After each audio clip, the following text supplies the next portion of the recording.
take it off the beginning of the lecture. Oh, okay.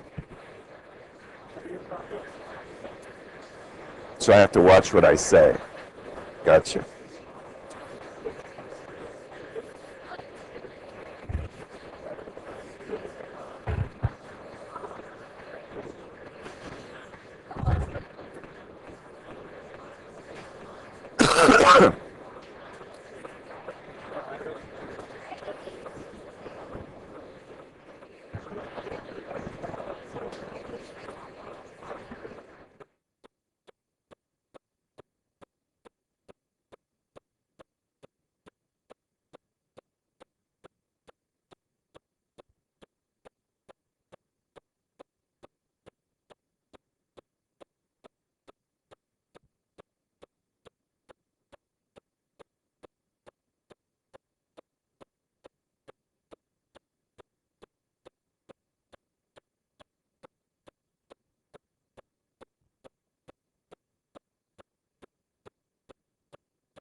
Way to get started.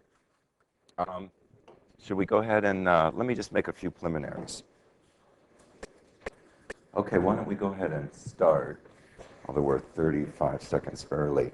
I had to get this microphone because after Monday's class, I had talked so loud and gotten my cold so bad I had to go and lie down, and then I couldn't get up again. So I've got to conserve my voice. But it sounds kind of cool, doesn't it? It's very low. I did get you the Federal Rules of Evidence. There are 158 of these, so that should be enough for everybody. But please don't take more than one copy. And what I thought is you could come and get these during our break, okay? And just to get you up to speed, what we're doing today is we're going to finish the materials from Evidence 01, from the first lecture, the intro and overview. Because what I hadn't gotten to was, as I hadn't completed looking at Rule 611, some of the basic issues of the order and mode of proof, silly issues that you probably already know, like that leading questions generally aren't allowed. Then we're going to do the additional reading packet, Barton, a clip where you'll be able to try out your ability to spot the good legal objections. And then we'll get into the regularly scheduled material for today, which is the first part of relevance and the questions of materiality. Okay? Okay, so let me just review some of the slides that we had already done yesterday. The general mode and order, 611, that the judge generally regulates the mode and order of the proceedings. We'd already talked about how wasting time is an interest, and that the judge does have some control to prevent harassment or undue embarrassment of witnesses. Although, of course, this often runs against the rights of the parties to aggressively cross-examine hostile witnesses. And as a matter of practice, most judges are pretty lenient in allowing lawyers to ask aggressive questions, simply not to, say, make argumentative statements, which we'll talk about a little bit later. Here's the cross-examination rule, which we looked at briefly yesterday. And this is the general rule that cross-examination should be within the scope of direct. But a very important expansion is that cross-examiner can always ask questions that relate to credibility, that should show that the witness is biased in some way. And as you'll see in the clip, this is often the attorney's response to why he is going outside of the scope of direct. Okay. Why should we limit cross to the scope of direct? I discussed these reasons yesterday. The main reason has to do with the fact that we give people some control over their order of proof. And the way to think about this is a lot of times a witness will appear for one side. The cross-examiner will want to present the witness for his own case for other things that he or she is interested in. And making a scope argument, this allows that attorney from turning the witness into his witness. And the argument would be, well, you can call that person later in your case in chief. The practicalities of time, however, mean that sometimes the judge will say, well, I don't want this person to have to come back to court to testify as your witness. And so for that reason, 611 allows the court, in its discretion, to allow questions outside the scope. So if there's only a few questions that you want to ask for your own purposes, the judge will typically allow it. And the reason the judge will allow that is it's a waste of time to force a party to bring a witness back to court at some later date to prove some minor issues. Okay, leading questions. This is a rule that I said it's silly. Well, it's not really silly. It's actually a very important rule, but it's silly in the sense that I probably don't even have to teach it to you. Generally speaking, leading questions are disallowed, except as may be necessary. And we'll talk about when they might be necessary. You might ask, what is a leading question? Although, again, you probably already have a pretty good intuition of this. Here's what you want to look for. It conveys the desired response. Anytime that the lawyer is clearly communicating what the lawyer wants to hear, that's a leading question. And that immediately gives you insight into why leading questions are objectionable, right? It's the witness who we're supposed to hear from, not the attorney. Although a good attorney, of course, has always prepped his witness to answer the non-leading questions in the way he or she desires. If a question can be answered yes or no, that is in some ways a leading question, because notice that most leading questions simply allow you to answer in a series of yes responses. And tag questions are obviously leading. What does tag question mean? Well, tag question is where you say, you make a statement and then you say, aren't you? So, are you drunk is somewhat leading, because it's a yes-no question and it mildly implies that you're drunk. But you're drunk, aren't you, is even more strongly implying it and is clearly a leading question. But you're not drunk, are you? Leading questions are terrible, aren't they? Well, the witness should speak to the jury in her own words. So the idea of witnessing is that the jury should hear the witness and it should be unfiltered by the influences of the attorney. Now, as I already mentioned, if you prepped a witness well, you ask them lots of non-leading questions and you get the answer you desire. So there's this artificiality to this argument, but it still retains some force. And the problem with leading questions is that even if they aren't your witness, if they're, say, the other party's witness, leading questions can undermine the memory and narration of a witness.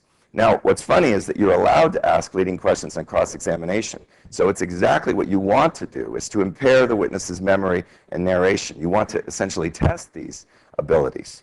But if we allowed leading questions unimpaired on direct, then we might allow attorneys to undermine their own witnesses' true perceptions. Okay, when are leading questions okay on direct? There are a few general rules for this. If a witness is hostile, unwilling, or biased. So one of the things that we'll see frequently in the clip is an attorney will be asking leading questions on direct, there will be an objection, and the attorney's argument will be to show some sort of bias on behalf of that witness that makes them tied to the opponent party. And the way to think about this is that even though they are your witness and you're presenting them on direct, it is as if you were cross-examining them, right? You would be able to ask them leading questions in cross-examination, and since they are hostile to you, a direct examination is as if you were cross-examining. People with communication problems, so children who are particularly immature often have to be asked leading questions, or adults with communication difficulties. A witness whose recollection is exhausted. Interestingly, leading questions can be used as a means of refreshing recollection. We'll talk about refreshing recollection later in the course, which typically implies that you show the person some document or show them some item that's going to refresh the recollection. But the question itself may refresh. And in this case, leading questions would be allowed. And undisputed preliminary matters. Usually you set the witness up with a series of leading questions. Are you are so-and-so and you live in such and such a place? And those aren't very controversial. Okay? Now the rule says ordinarily leading questions should be permitted on cross-examination, as I've already mentioned. And you want to make sure you know this.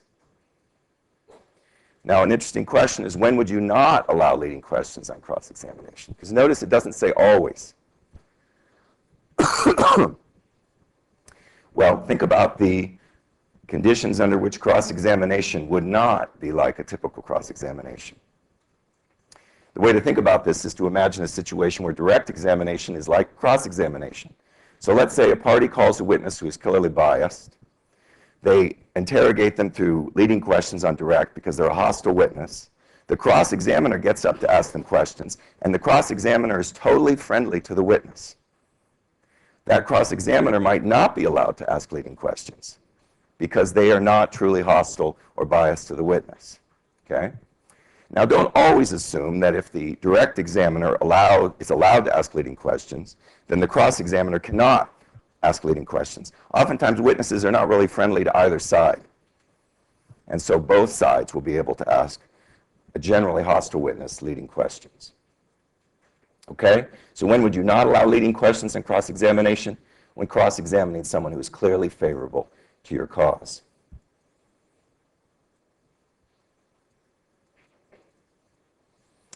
Okay? When you call a hostile witness, you can ask leading questions, as we've already established. Now let's talk about formal objections. And again, this is an area that people usually come into law school, no legal training, with a lot of intuition about, because you've seen these things on TV. Asked and answered. The asked and answered objection is, the question's already been asked and answered before. Now, you don't want to do this on the second time that the person has asked a question, but if it becomes clear that what the attorney is doing is simply trying to make a point rather than elicit information, asked and answered is a good way to shut him or her down. Now, why would attorneys do that? Well, attorneys are always looking for an opportunity to essentially argue their case before the jury rather than present it through witnesses. And so oftentimes it's a strategy to keep asking again and again. So you felt terrible pain when you fell down. And how bad was your pain? Tell us more about that pain, right? And this becomes objectionable when it turns into argument and isn't truly questioning. Assumes facts not in evidence. This is when you assume facts that aren't in evidence. Okay, I think that's pretty straightforward. I know that explanation was brilliant. Misleading. A misleading question is more than just assumes facts not in evidence. It's when you assume facts that have been clearly proven wrong. So misleading is an especially pernicious type of question. Argumentative. Argumentative is when you really don't expect an answer to the question. You were pretty sloppy there, weren't you, Mr. Johnson? If the attorney is simply making an argument, doesn't want an answer, it's a rhetorical question, you can object as argumentative. Now, of course, the question has already been answered, so to some extent, attorneys will get those questions out, and they don't care if you object.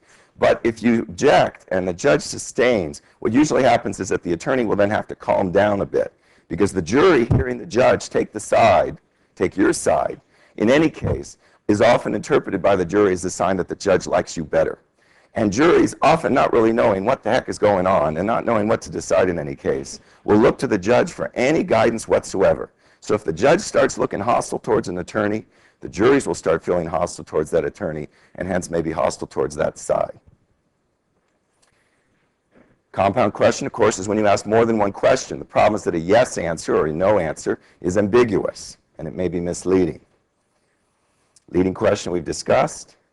Calls for speculation or conclusion. These are matters outside of the opinion or knowledge of the witness. And a typical calls for speculation would be where you ask someone to make a statement about another person's state of mind. Now, of course, you can turn it into, well, did they say what they thought? But this is an easy thing to spot, when a witness can't possibly know the answer to a question. And non-responsive with motion to strike. This is one of those questions, this is one of those objections, rather, where you're objecting to the answer and not the question. And that's why you have this additional requirement. Non-responsive is not an objection to the question. The question was fine. The problem is that the witness didn't respond properly. And the motion to strike means the judge then turns to the jury and says, you will ignore the witness's answer. Now, of course, as you know, I'm sure, the judge turning to the jury and say, I want you to ignore what you just heard, is a very difficult thing for jurors to do, right? Jerry Spence, a famous trial attorney, you've probably seen him on TV at various points in time, has said when the judge tells the jury to ignore something, it's like throwing a skunk into the jury box and telling them to ignore the smell. So oftentimes, attorneys will gleefully ask questions, gleefully accept answers that are objectionable, let the other side protest, let the judge give the jury an instruction, and know that it is now firmly implanted in the jury's brain.